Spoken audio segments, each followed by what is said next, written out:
오늘 10절 말씀에 이렇게 말합니다. 그러나 내가 나된 것은, 여기 나라고 하는 것은 고린도 전서를 쓰고 있는 사도 바울이죠. 기록자. 바울이 말합니다. 내가 나된 것은 하나님의 은혜로 된 것이니 그랬습니다.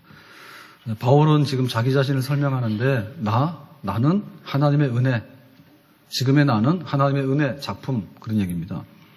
그러면 여기 하나님의 은혜를 빼고 다른 말을 넣어보면 이런 얘기입니다. 지금 나는 부모님의 유산덕, 금숟가락, 금수저, 그런 얘기는 아니죠. 예, 바울이 또 말합니다. 지금 나의 모습은 이거는 로또, 어느 날 로또를 샀는데 그게 아주 1등 당첨이 된 겁니다. 그러니까 행운, 정말 남들에게 없는 아주 확률적으로 미약한 그런 행운이 그냥 하늘에서 떨어졌어, 나한테. 그러니까 지금 나를 설명하려면 로또야. 그런 얘기가 아닙니다, 이제. 그리고 우리가 제일 흔하게 하는 말이죠. 나는 정말로 자수성가한 사람이야. 나는 개천에서 용난 사람이야. 부모한테 받은 거 없는데 내가 열심히 해가지고 직장에서 성공을 했고 또 사업에서도 성공을 했고 정말 나는 이렇게 내가 모든 것을 개척해 나간 사람이야. 그러니까 내가 대단한 사람이야. 지금 그런 자랑도 아니죠. 여기 은혜라고 하는 말은요. 선물, 호의, 거저주는 거 이런 겁니다. 예를 들면 이런 거죠. 콩을 심었는데 콩나면은 당연한 거죠. 근데 콩을 심었는데 밭에서 막 노다지가 쏟아지는 거야. 일을 하는데 오전 9시부터 들어가서 일을 해요. 그러면 오후 6시 끝나요. 그러면 이제 하루에 품삯을 받는 거예요. 그래서 하루에 품삯을 9시간의 노동을 통해서 받으면 당연한 거 받았잖아요. 근데 오후 5시에 온 사람이 있어요. 오후 5시에. 1시간밖에 일을 안 했어. 그러니까 일은 조금밖에 안 했는데 하루치 임금을 다 주는 거예요. 너무 많이 줬는데요? 아니, 내가 넉넉하니까 처자식 살아야 되니까 가라 해서 그냥 후하게 주는 거예요. 그게 바로 은혜예요. 그게 바로 은혜입니다. 그러니까 바울이 말할 때 하나님의 은혜야. 근데 이 은혜가 누가 준 은혜냐면 하나님께서 나에게 후하게 주신 은혜야. 지금 나를 설명하려고 그러면 이거는 전부 다 하나님의 은혜 이거밖에 없다. 나를 설명하게. 자, 그런데 나된 것 그럴 때 나를 설명하는데 내가 있는데 지금 내가 있는데 지금의 나. 그래서 요거를 설명할 때 우리가 이제 사람이잖아요. 그러니까 이거를 인칭 대명사라 그래요. 사람, 그 사람, 나, 누구, 그 사람. 이렇게 말할 때 이거는 사람에다가 설명하는 인칭 대명사인데 또 여기서 쓴 말은 중성 대명사란 말이에요. 그러니까 바울은 원래 그런 사람이었어. 근데 지금은 그렇대. 그런 뜻이 아니에요. 전혀 다른 어떤 사람이 돼버린 거예요, 바울이. 그래서 자기가 다이어트도 좀 하고 그 다음에 또 좀 이렇게 신경도 좀 쓰고 또 가서 공부도 좀 더 하고 또 직장 가서 좀 일도 해가지고 나름대로 좀 승진도 하고 그랬는데 그래 잘 되긴 잘 됐어. 근데 그럴 줄 알았어. 또 옛날의 모습이 있는 거예요. 또 그런 게 아니야. 옛날에 알던 바울하고 또 다른 바울이 딱 생긴 거야. 그게 바로 이제 하나님의 은혜다는 얘기죠. 그러니까는 바울에게 은혜가 임했는데 구원을 받았거든요. 그리고 바울에게 은혜가 임했는데 사도라고 하는 아주 면류관을 씌워줬어요.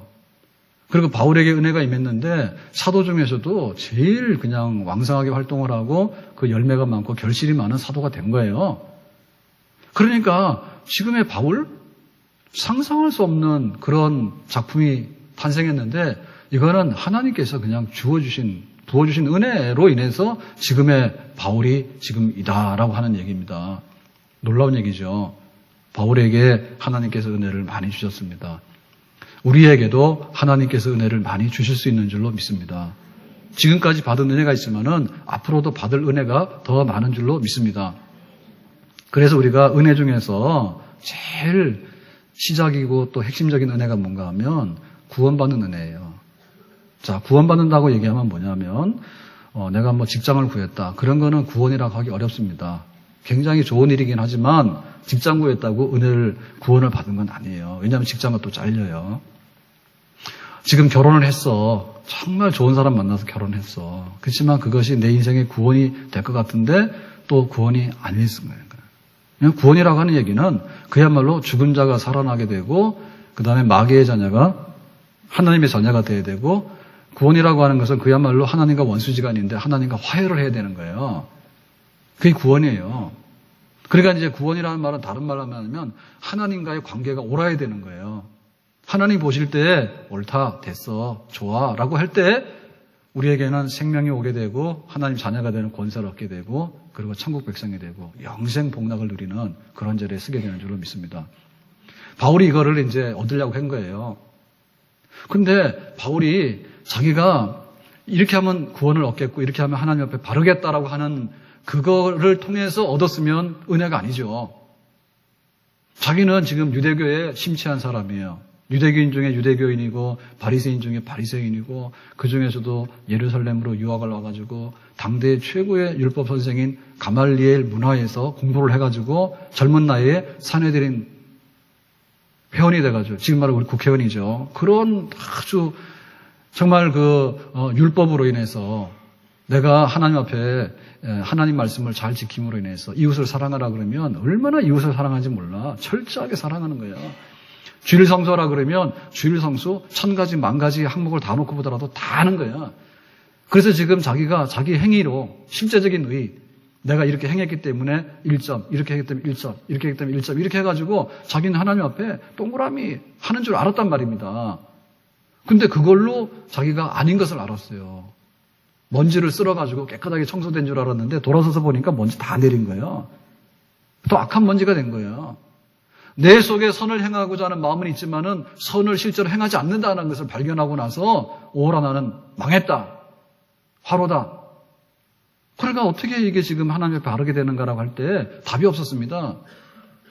근데 하나님께서 그래 네가 네 손으로 만들려고 한 의가 아니잖아. 그러니까는 내 의를 보내줄게. 하나님께서 하나님의 의라고 하는 선물을 보낸 거예요. 그래서 그걸 풀러봤더니 하나님의 아들 예수님께서 십자가에서 우리의 죄를 위해서 죽으셨다. 그러니까 우리의 죄를 예수님께서 가져가시는 거예요. 그리고 예수님께서 3일 만에 살아나셨어. 그러니까는 이제 죄가 없고 하나님 앞에 옳다라고 하는 것이 증명이 됨으로 인해 가지고 다시 그것이 살아난 거예요. 그러니까는 우리의 죄는 가져가야 되는데 아무도 안 가져가거든요. 사람들이 우리한테 죄를 뒤집어 씌우려 하지 내 죄를 내가 대신 엎어가지고 가져가겠다는 사람은 없단 말입니다. 근데 예수님께서 가져가신 거예요. 그리고 옳다함을 우리한테 주는 사람은 없는데 우리의 의를 뺏어가는데 예수님께서는 우리에게 죄는 가져가시고 의는 주시고 그게 예수님의 죽으심과 부활이에요. 이게 바로 하나님의 의예요. 자기가 평생에 열심히 공부해가지고 열심히 행함으로 인해가지고 자랑하려고 했던 자기 의가 산산조각 나는 순간에 하나님의 의라고 하는 선물을 자기가 받게 되죠. 그래서 하나님의 의라고 하는 선물을 받고 나니까 그것이 이제 하나님과 화해하고 하나님의 자녀가 되고 죄 용서받게 되는 영생에 이르는 길, 그거 거저받은 선물. 아멘. 바울은 자기가 행함으로 인해서 뭔가를 하려고 할 때는 구원이 없었지만 십자가에 거저주시는 구원이라고 하는 그 선물을 자기가 믿음으로 받아들이려고 하니까 이제 구원을 받았다. 살고 죽는 문제가 우리에게는 제일 중요한 문제란 말입니다. 그런데 뜻밖에도 내 손으로 이루는 그 구원이 아니라 하나님께서 선물로 주시는 구원을 내가 받아들였다. 그래서 나는 지금 구원을 받게 됐다. 그것이 바로 내가 받은 하나님의 은혜다. 이 얘기입니다. 아멘? 우리가 은혜를 받았는데 그 은혜라고 하는 것이 뭐냐면 구원에 이르는 은혜예요. 아멘? 하나님의 자녀가 되는 거예요. 영생 복락을 누리게 되는 거예요. 내 행위를 가지고서 그것을 하나님 앞에 사는 것이 아니라 내 행위가 모자람에도 불구하고 예수님께서 내 허물을 다 덮어가지고 우리에게 의라고 하는 선물을 주심으로 인해가지고 그것을 믿는 자에게 하나님께서 의롭다 여기셔서 얻게 되는 구원의 은총, 그 은혜를 우리가 누리게 된 줄로 믿습니다.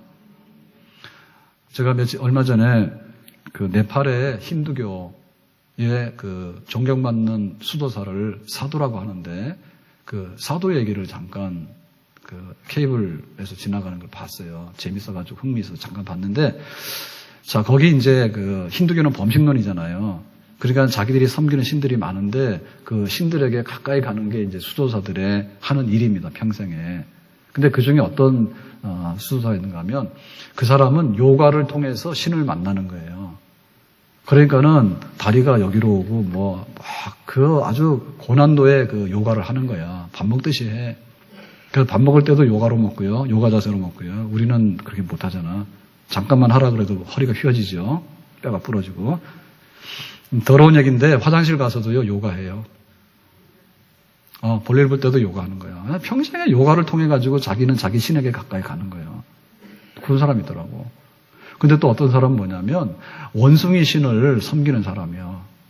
그래가지고 눈만 뜨면 원숭이 짓을 하는 거야. 그러니까 사람 얼굴이 원숭이는 아니니까 원숭이 탈을 쓰고 그 다음에는 이제 옷을 입고 원숭이 꼬리를 달고 그렇게 해가지고 원숭이 행동을 하는 거야. 평생에 그 원숭이를 닮아가면 이 사람은 이제 원숭이 신이 되는 거지. 그걸 하고 있더라고. 그래서 뭐 원숭이 그 흉내 있잖아요. 그 제가 그거 하면 원숭이 되니까 안 해요. 그런데 이렇게 장소가 있으면 여기는 바닥이면 여기는 위면 여기잖아요. 원숭이가 앉으면은 예를 들면 여기 앉습니다. 그러니까는 어느 장소에 가서 원숭이 흉내를 내려고 하면 높은 곳에 가서 이렇게 원숭이처럼 앉아있으면 원숭이야. 그런 게 있대. 그것만 연구해가지고. 그거 하실래요? 아니 그거 원숭이 신 섬기려고 원숭이 짓 하면 우리 애들은 뭐가 돼? 원숭이 자식이 되는 거예요. 기가 막히죠. 근데 정성만큼은요, 정말로 원숭이 그걸 하는 거야, 등간에. 근데 또 어떤 그 수도승은 이걸 하는 거야. 자기가 그 신의 그 어떤 형상을 담기 위해서 아주 이렇게 머리를 길러가지고 머리카락을 이렇게 하고 그러면 어떤 신의 형상에 도달한다고. 그런 신이 있다고. 그래서 40년 동안에 머리를 안 잘라.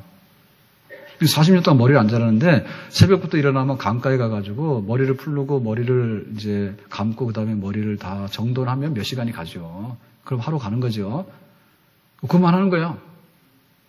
한번 해보실래? 머리가 막 머리카락이 몇 미터가 됩니다. 막 해가지고 여기다 머리도 얹어요. 지극정성으로 섬기는 거야. 근데 또 어떤 수도승은 그거예요. 그 사람들이 모여서 함께 이렇게 자고 하거든요. 근데 하루에 한 끼를 먹어요. 우리 같으면 못 견디죠, 하루 한 끼. 그토록 살 빼기를 원하는데 하루 한 끼가 안 되잖아. 이 사람은 하루에 한 끼 먹는 거야, 수도하는데 평생에. 근데 그 한 끼를 대접하는 요리사들이 있어요. 그 사람들도 수도승이야. 수도하는 사람들인데 그 사람들은 공양, 이렇게 음식을 요리해가지고 식사 대접하는 게 자기 수행이야, 평생에. 예? 그래가지고 그냥 제대로 된 침대도 없는 데서 자면서 하루에 한 끼 먹어가면서 뭐 원숭이 집도 했다가 뭐 요가도 했다가 머리카락도 길렀다가 요리도 했다가 온갖 다 하지. 그렇게 그 신에게 접근하기를 원한다고요. 만약에 우리 보고 그걸 하라 그랬으면 우리가 할 수 있겠는가? 못하죠. 만약에 우리 보고 율법을 지키라 해가지고 율법 가지고 율법을 쪼개면 또 율법이고 우리나라의 법도요, 헌법은 간단하지만은요, 그걸 쪼개고 하면 나중에 실제 법이라는 지방자치의 조례까지 다 있어요. 얼마나 많은지 몰라.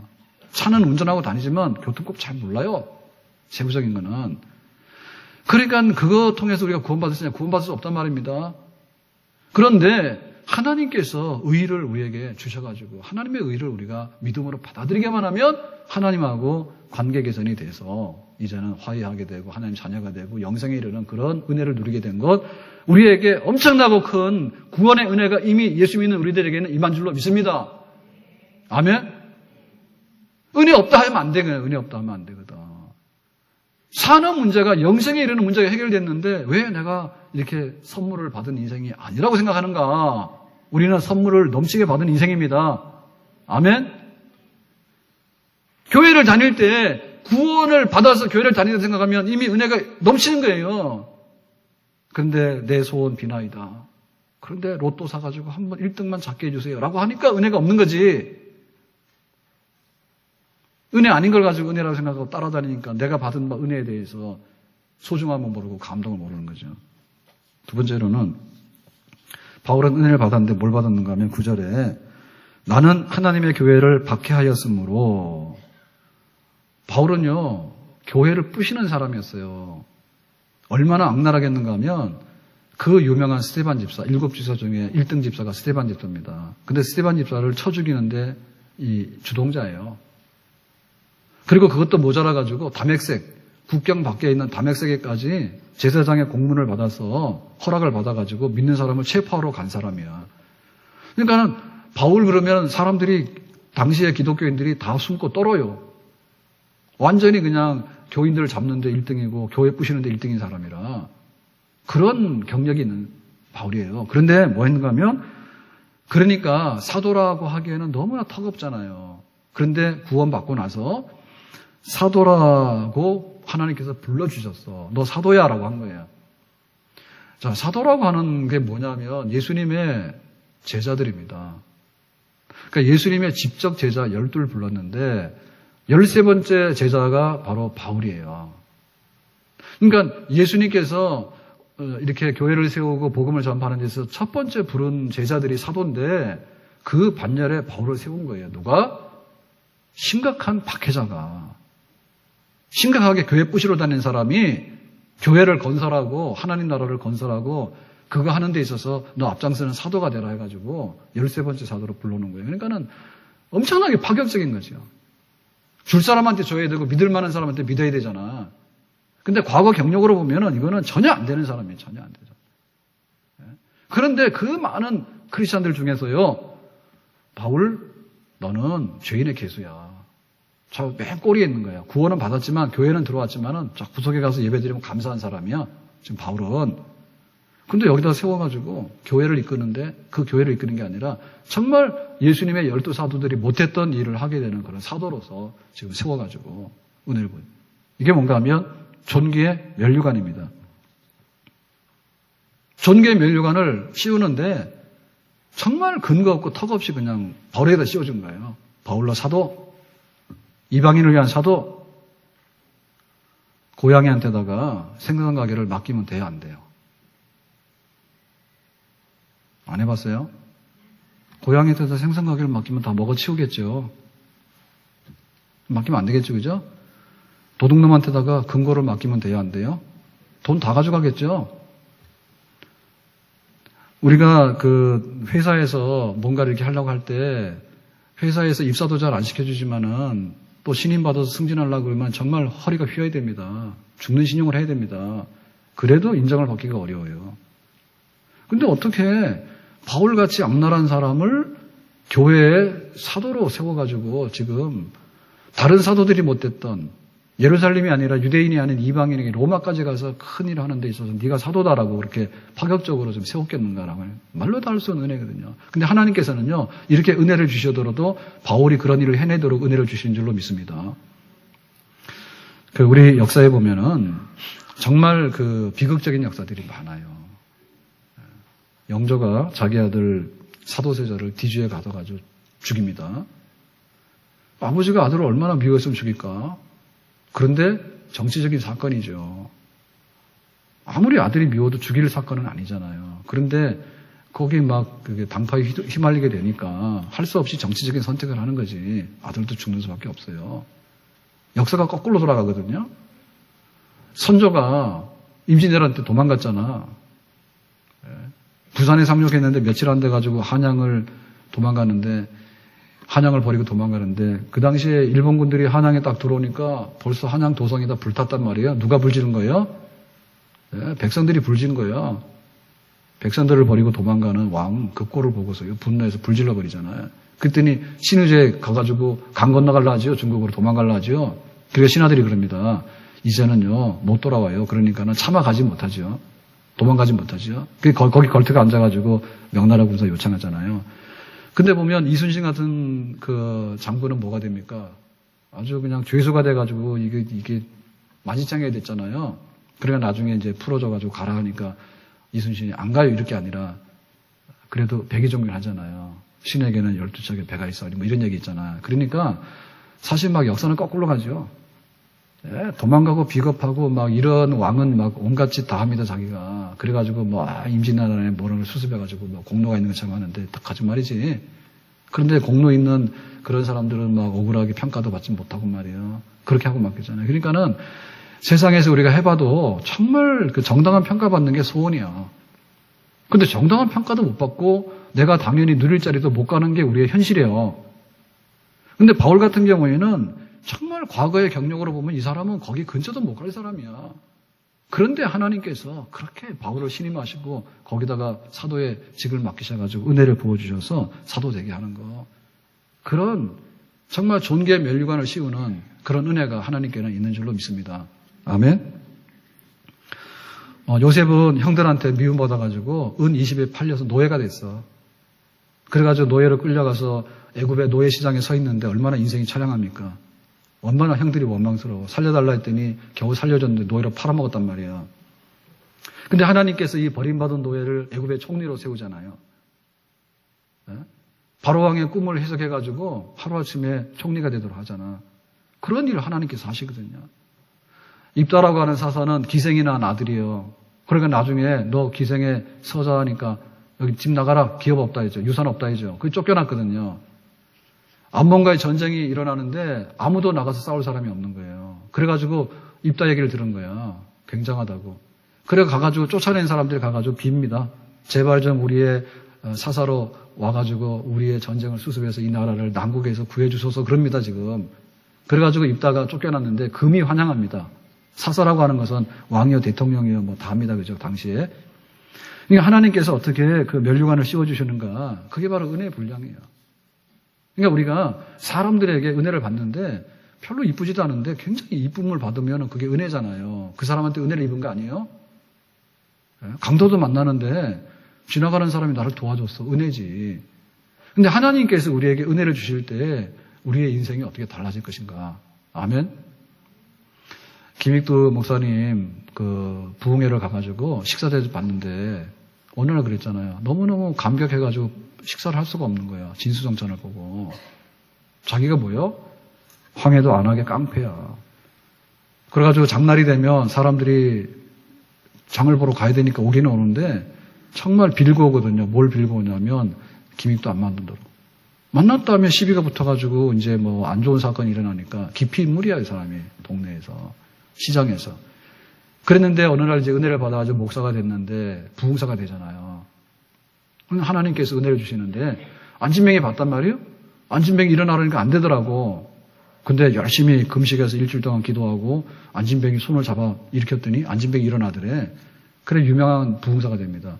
그래가지고 전국을 다니는데 어느 날 식사 대접을 받으면서 그런 거야. 내가 웬일이지? 나 깡패인데. 깡패만이 아니고 그 사람이 깡패 될 때는 뭐예요? 허무주의자야. 그러고는 자기 인생에 목적이 없는 사람이야. 그리고 사업에도 다 실패했어. 완전히 망가진 사람이야.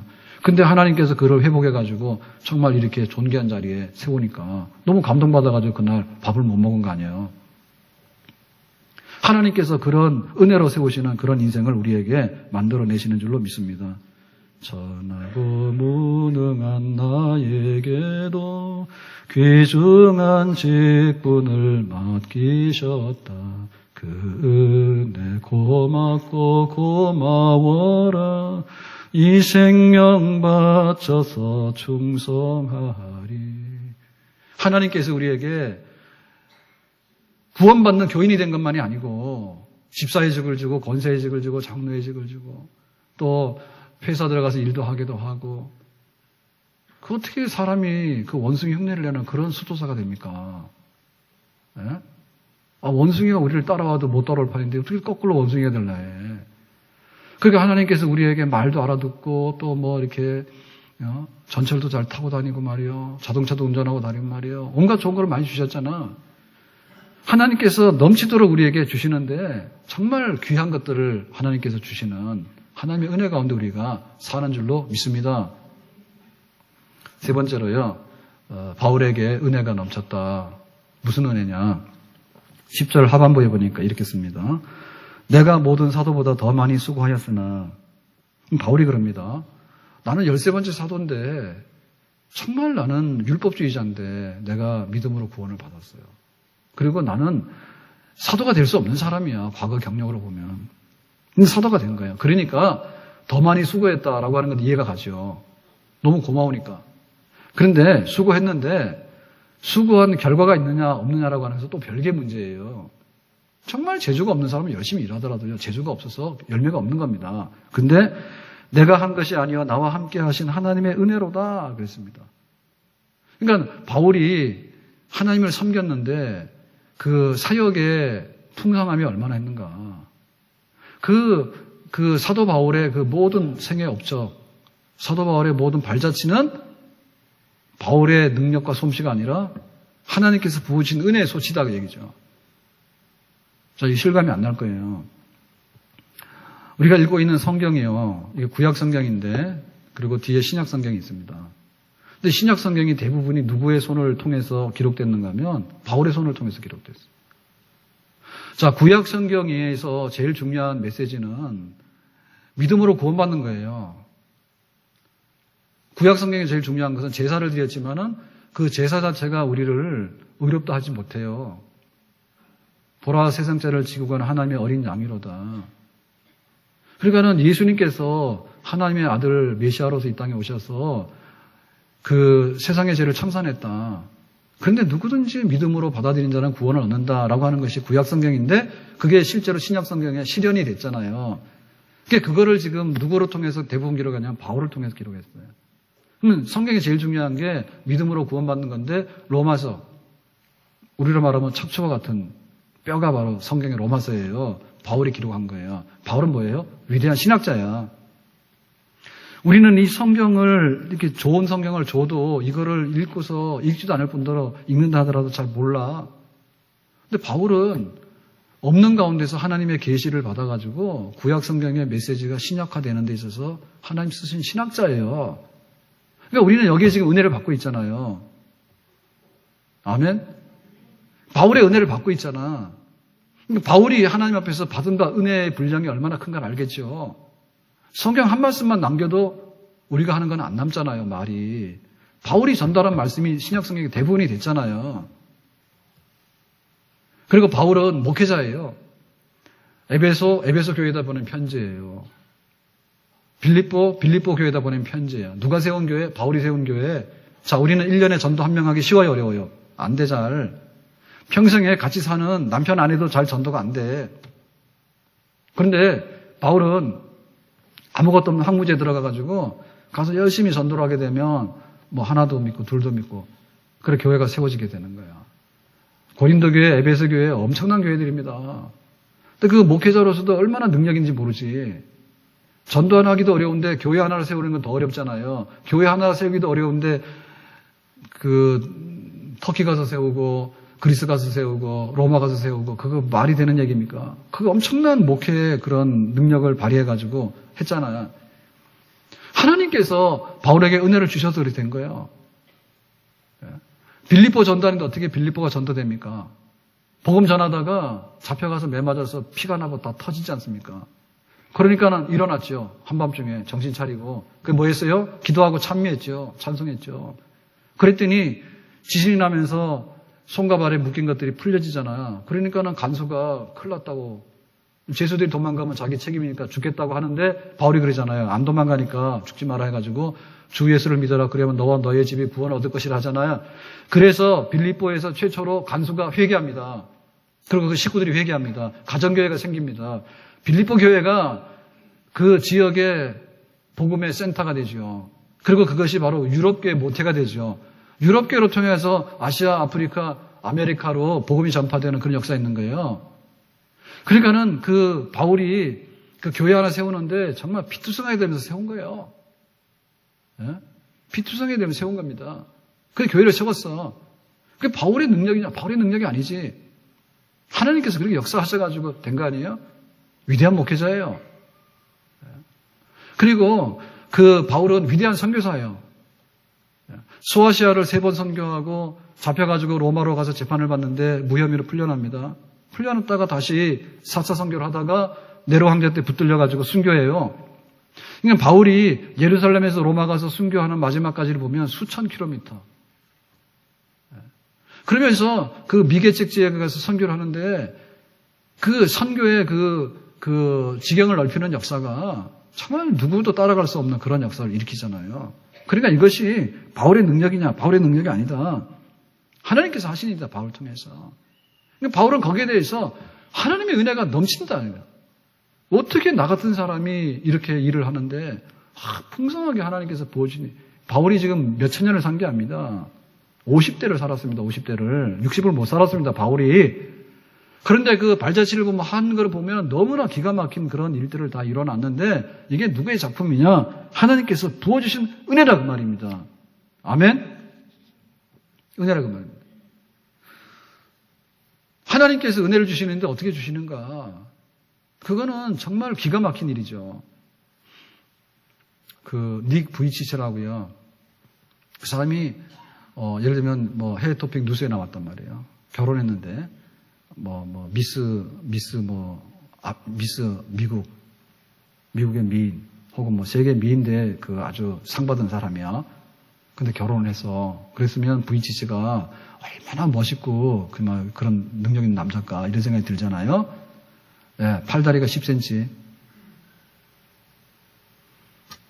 그게 지금 둘이서 이렇게 짝이 되는 거예요.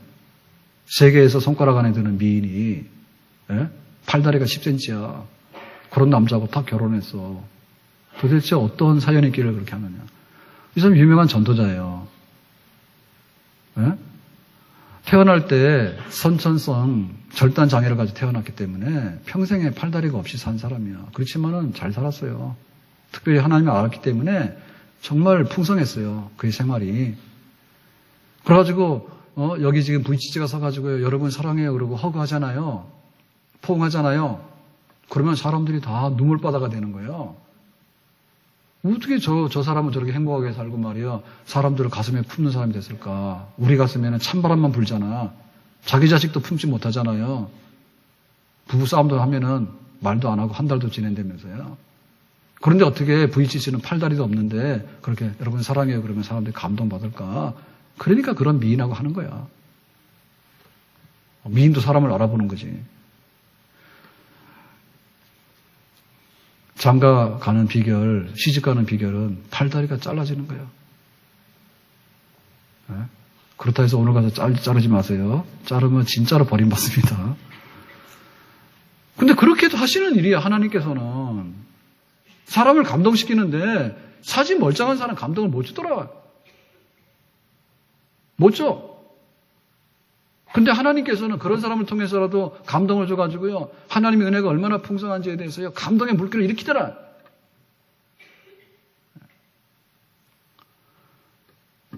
그 강용호 박사 얘기도 똑같은 거 아니에요? 시각장애인인데 빛은 내 가슴이에요. 자기는 빛이 있다는 거예요. 우리는 빛이 없어. 눈 떴지만 너무나 어두워 세상이. 어디 가서 먹고 살까? 어디 좋은 일이 있을까? 해가지고 그냥 앞이 캄캄한 거야. 눈만 뜨면은. 근데 막상 자기는 시력을 잃었는데 빛은 내 가슴에 있는 거예요. 그래가지고 눈도 안 보이는 사람이 서가지고요. 여러분 하나님이 어떻고요? 나는 이렇게 잘 살았어요. 그러면 사람들이 막 감동을 받는 거야. 앞도 못 보는 사람이 앞에 서서 말하는데 사람이 그래 인생은 그런 길로 가야 돼. 어떻게 그런 일이 일어나냐고. 근데 하나님께서 은혜를 주시게 되면 그렇게 눈뜬 사람보다도 더 밝은 세상을 보고 사는 그런 은혜가 임하는 줄로 믿습니다. 아멘? 가서 진짜 하나님 은혜 경험하려면 팔다리도 잘라버리고요. 눈도 그냥 빼버려야 될 것 같아. 문제는 우리가 팔다리 있고 말이에요. 눈 뜨고 있기 때문에 은혜가 못 되는 거예요. 하나님의 은혜로 살아야 되는데 하나님의 은혜를 받아들이지 않잖아.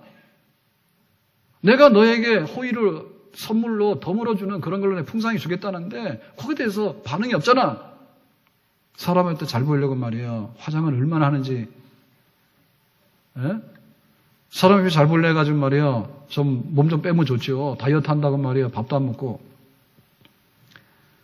근데 하나님의 은혜에 대해서 이렇게 시큰둥하잖아요.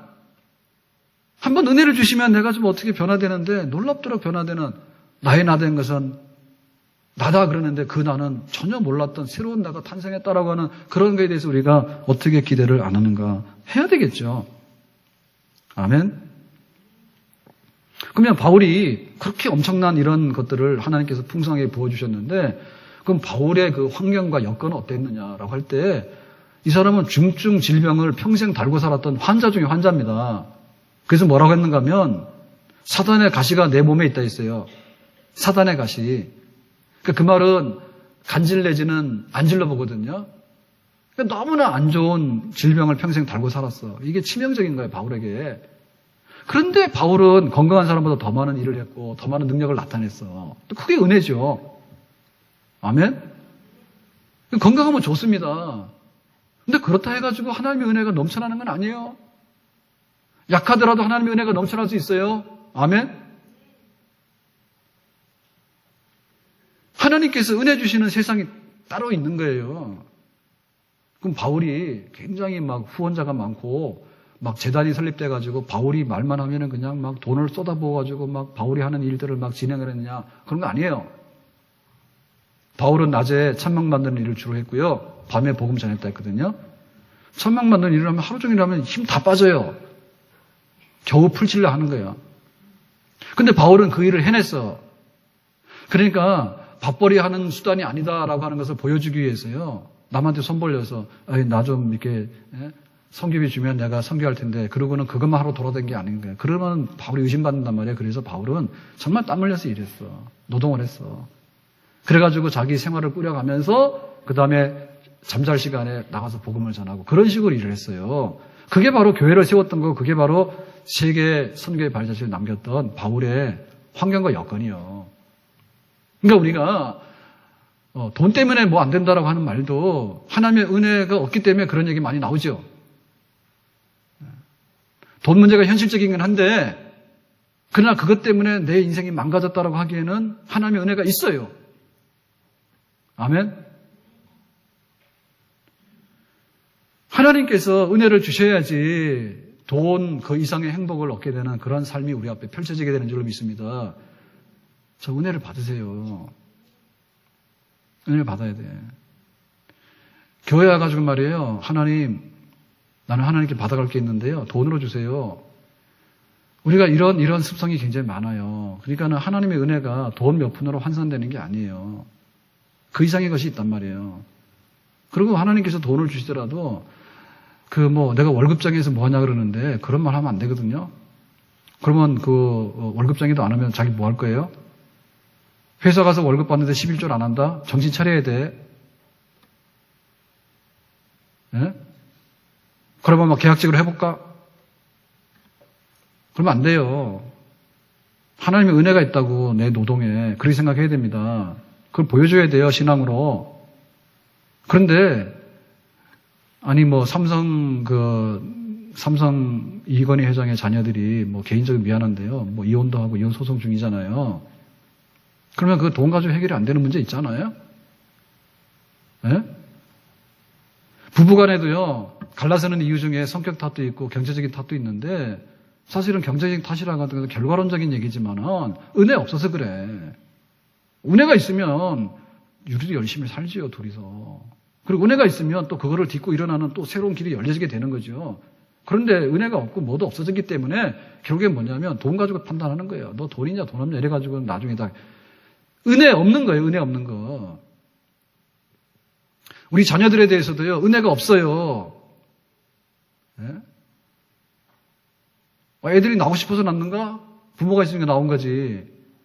그래가지고 어느 날은 잘한다니까 유치원 다닐 때는 말이야 왕자의 공주란 말이야.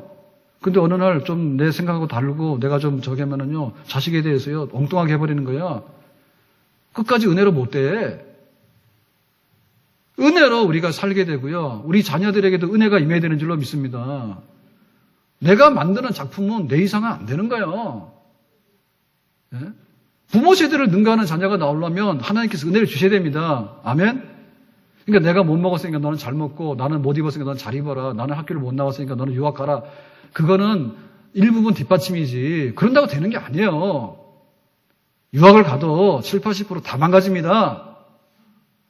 네? 하나님께서 어떻게 은혜를 주시는가 그 부분이 우리 자녀들에게 있어야 되는 거예요. 우리 가정에도 하나님 은혜가 있어야 되는 거예요. 아멘? 부족하지만은 그 가운데도 하나님께서 부어주심으로 인해가지고 이 모든 것들이 풍족하고 넘쳐납니다라고 하는 그런 은혜로 우리가 살아야 될 줄로 믿습니다. 하나님의 은혜로 있을 데 없는 자 다 같이 합시다. 왜 구속하여 주는지 난 알 수 없도 내가 믿고 또 의지함은 내 모든 형편 하시는 주님 늘 보호해 주실 것을 나는 확실히 아네. 구원받은 그 은혜로 구원받았고 내가 한 거 없잖아요. 과분하게 직분을 받고 과분하게 우리가 자리를 얻어가지고 존귀의 면류관을 씌워준 건 하나님의 은혜고, 내가 노력은 했지만은 노력한 것 이상으로 풍족하게 부어주신 것은 하나님의 더 큰 은혜고, 그러면 이 은혜 어떻게 받느냐? 이 은혜 받는 것은요, 은혜가 오는 길이 있어요. 그게 바로 예수님의 십자가를 바라보고 십자가를 믿는 자에게 하나님께서 우리에게 은혜를 주시는 줄로 믿습니다. 딴 거 하면 안 됩니다. 와가지고 우리가 신앙생활을 한다고 하는데 그냥 종교적인 사람이 돼가지고는 은혜 없어요. 종교적인 습관에 붙어있는 사람은 종교적인 습관 이상의 것들을 얻어낼 수가 없습니다. 우리가 어떤 그 율법주의를 하잖아요. 내가 어떤 것을 내 행위로서 많은 것을 하지만은 사실은 내 행위는 부족한 것을 많이 드러내고 되고요. 나중에는 결국에 파산에 이를 수밖에 없는 거예요. 그러니까 우리에게 복음이 있어야 되는 거예요, 복음이. 복음이 뭐냐? 예수님 십자가죠. 내 죄는 가져가고, 내가 죽어야 되는 사망은 가져가고, 나에게 의를 주고, 나에게 생명을 주고, 하나님의 자녀라고 하는 그것을 준 예수님의 십자가 사건이야말로 하나님의 은혜가 오는 하나밖에 없는 그런 통로인 줄로 믿습니다. 늘 울어도 눈물로서 못 갚을 줄 알아. 십자가를 바라보면서 하나님께서 나에게 이것을 통해서 은혜를 주신다고 하는 그 십자가가 내 앞에 보여지지 않는다고 하면 그리스도인이 아니요. 우리가 은혜 그러는데 십자가로 통해서 우리 예배 시간에 예수님의 십자가가 생각이 안 나면 예배가 아니요. 헌금 드리면서 예수님의 십자가가 생각이 안 나면 헌금이 아니요. 그래 은혜가 없는 거예요. 왜 나 같은 사람이 이렇게 식사 대접을 받아야 되는지, 그래야 은혜가 있잖아요.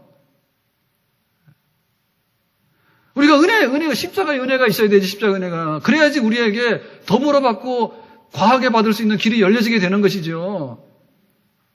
하나님의 아들을 아끼지 않고 우리에게 내주시니까 그것이 은혜고 고맙다라고 하는 그 열린 마음, 그 선물 보따리를 우리가 풀어야지 그게 은혜가 있지 않습니까? 은혜가. 예배 시간 5분 늦으면요, 오늘 5분 늦었어요. 사실 그거보다도요, 그 하나님 은혜를 생각하니까 내가 예배당을 떠나기 싫어요. 그게 은혜 있는 예배죠. 아멘? 그럼 오늘 1시, 2시까지 계속해서 지금 예배 드리겠습니다. 그럼 또 싫다고 벌떡 일어날 거예요. 정말 좀 감격이 있어야 되겠잖아요. 우리가 해도 못하는 것을 무슨 신들이 있다고 말입니다. 그 온갖 그 범신, 그 신들이 있다 해가지고 그거를 막 찾기 위해서 평생에 밥 한 끼 먹고 가는 그런 걸 안 해도 되는 우리들. 우리가 아무리 하나님 말씀대로 살고자 노력하지만 그걸로는 하나님 앞에 합격성이 될 수 없는 우리들에 대해서 어떻게 십자가의 은혜로 우리를 구원해가지고 과분한 직분을 맡기시고 가정을 세우시고 일터를 주시고 또 우리가 부족하지만은 그것들이 열매를 맺게 하시고 풍성케 하시는지 그 은혜를 내가 어찌 받을까라고 할 때 십자가밖에 없다. 그 예수님의 십자가가 생각나고 그 십자가가 내 가슴 속에서 정말로 감동을 주는 그 상태가 계속돼야지 우리에게는 은혜가 쏟아지는 그런 역사가 있는 줄로 믿습니다. 급하거든요. 광야에서 불뱀에 물려 죽는 사건이 났어요. 그러니까는 탁 독이 퍼져가지고 사람 몸이 부어가지고 죽는 거예요. 즉각적으로 막 죽어가는 거예요. 그러니까 아주 대참사가 지금 막 일어나는 거죠. 그때 뭐랬냐면 살려주세요. 어떻게 살까? 어떻게 살까? 야, 그러면 너는 뭐 원숭이신 한번 해봐라. 너 집신 한번 해봐라. 다 죽지 그거. 그러면 내가 가서 열심히 착한 일도 하고 뭐 모범생도 해보고 해봐라. 다 죽어. 그래가지고는 살 수 있는 유일한 길은 뭐냐면 지금 즉각적으로 달려나와라. 어디로? 이 광장으로. 그리고 여기 사람들이 모이는 공개적인 장소에서 여기 장대를 세워라. 그리고 이 장대에 노뱀을 달아라. 그러니까 나는 지금 죄인으로서 하나님 앞에서 심판을 받아서 죽어가는 사람입니다. 근데 우리는 서서히 죽어가기 때문에 잘 모르는 거예요. 근데 불뱀 몰래 죽어가기 때문에 급한 거 알죠. 1분 후면 죽으니까. 그러니까는 나는 죽어야 죄인입니다. 근데 하나님께서 우리를 치료하시고 살리시면 내가 사는 줄로 믿습니다. 그렇게 하라 하니까 나와서 노뱀을 바라보는 사람도 즉각적으로 치유되는 그런 역사가 있었습니다. 아멘. 은혜라고 하는 것은 그냥 교회 10년 다닌다 해가지고 은혜가 쌓이는 건 아니에요. 오히려 은혜가 더 떨어져가지고요. 아주 강팍해집니다. 그래서 내가 정말 오늘 십자가 앞에, 주님 앞에, 주님으로 인해서 내가 살 길이 열리고 아버지 앞에 나갈 길이 열렸습니다. 그걸 발견하고 그리고는 은혜를 구해야 됩니다. 은혜의 보좌 앞에 나가야 됩니다. 은혜가 자동으로 오는 건 아니에요. 우리가 마음의 문을 열어야 되고요. 기도하라 했거든요. 기도해야 돼. 하나님 나에게는 정말 치명적인 질병이 있습니다. 그렇지만 이 질병이 내 인생을 망가뜨리는 것이 아니라 어떻게 하면 하나님의 은혜가 넘치는 사건이 되겠습니까? 기도해야 되는 거예요. 눈물로 기도해야 돼. 나에게는 원한이 있습니다. 근데 이거 변호사 서서 하기에는 돈도 없고요. 세상은 다 썩어가지고 판결이 안 나옵니다. 어찌합니까? 하나님께 기도해야 돼. 나의 원한을 풀어달라고. 아멘?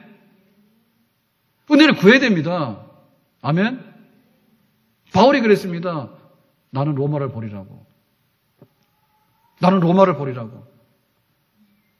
그러니까 하나님께서 사도로 세웠을 때 하나님께서 은혜 주셔가지고 나는 로마를 버리라고.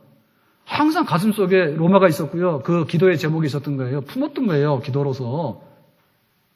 그래서 하나님께서 그의 삶에 은혜가 넘쳐나는 그런 것을 주신 줄로 믿습니다.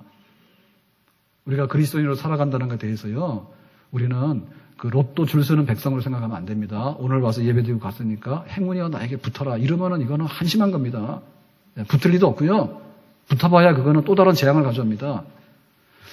내가 예수를 믿고 살아가는 이것이 부모 잘못 만났으니까 혹시 나에게 대해서 잘해주는 어떤 후견인이 나타나거나 뭐 어떤 왕자가 나타나지 않을까. 이것도 아닙니다. 그것도 2차적인 겁니다. 하나님께서 좋은 천사들을 보내줄 수 있는데 그런데 교회에 나와서 기어이 찾는 것이 백마를 탄 왕자가 나타나서 뭐 천사를 만나기를 원하이다. 이렇게 하면 안 돼요. 그리고 하나님 앞에 나왔을 때 내가 오늘 내가 자수성가에 있어 기어이 내가 못했지만은 이번에 공부 열심히 해서 학교도 가고 직장에서 어떻게 실적을 내가지고 막 승진도 해보고 뭐 하겠습니다. 이것도 아니에요. 이것도 다 2차적인 문제입니다. 하나님의 은혜가 임할 때에 행운도 올 수 있는 거고 하나님의 은혜가 임할 때 좋은 사람도 붙여주게 되는 거고 하나님의 은혜가 임하게 될 때 우리의 노력이 100배로 열매를 맺게 되는 거고 하나님의 은혜가 임하게 될 때 우리가 생각하지 못했던 그런 면류관을 씌워주시는 그런 산 역사가 나타나게 되는 줄로 믿습니다. 우리가 은혜로 살아야 되는 거예요. 아멘? 내가 그 은혜를 지금 충만하게 고백할 수 있어야 되는 겁니다. 아멘?